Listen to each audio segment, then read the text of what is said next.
Kilometre যেতে লাগে 1 ঘন্টা। সংস্কারের দাবিতে কদমতলা, নতুন বাজার ও প্রত্যেক রায় এলাকায় 3 ঘন্টার পথ অবরোধ।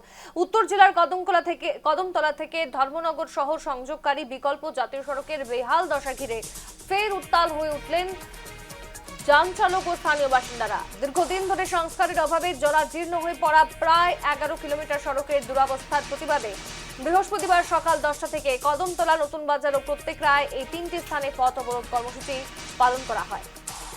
ত্রিপুরার ধর্মনগরের ছবি। 3 ঘন্টার পথ অবরোধ করেন নিত্যযাত্রীরা। দীর্ঘদিন ধরে সংস্কারের অভাবে জরাজীর্ণ এই রাস্তা। 11 কিলোমিটার রাস্তায় যেতে লাগে 1 ঘন্টা এবং জাতীয় সড়কের বেহাল দশা ঘিরে এবার উত্তপ্ত হয়ে উঠল এলাকাবাসীরা।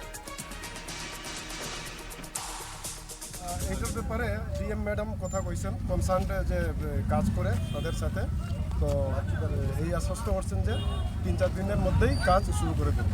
আমরা দাবি হলো ধর্মনগর টু কদমতলা রোডের বেহাল অবস্থা, সেই কারণে আমরা রোড ব্লক প্লাস হলো সরকারের কাছে সরকারের এই রোড ব্লক থাকার কারণে এটা তো কোনো একটা কন্ট্রাক্টরের আন্ডারে আছে, থাকার কারণে তারা কাজটা মেরামত সুন্দর মতো কইরা দিতেছে না। এটা তো সরকারের বদনাম হইতেছে। দীর্ঘ প্রায় 8-9 মাস যাবৎ এই রাস্তার এই বেহাল অবস্থা। এই রাস্তা কোন জায়গা? এটা বর্তমানে নতুন বাজার পয়েন্টে আছি আমরা নয়াপাড়া স্ট্যান্ডের ড্রাইভার। আমরা ডেইলি চলাচল করতে হয় কদমতলা, ধর্মনগর এই, কিন্তু রাস্তার যে অবস্থা, এই অবস্থায় আমরা মাত্র 2 বার যাওয়ার পরে আর যেতে পারি না, শরীরের অবস্থা খারাপ হয়ে যায়।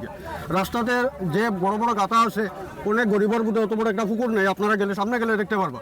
কিন্তু যখনই আমরা গাড়ি উড়ি বন্ধ করি, আমরা এখানে আই, তখন এই আধিকারিকরা আই আমরা প্রতিশ্রুতি দেন 2 দিন বা 3 দিনের মধ্যে রাস্তা ঠিক হইব।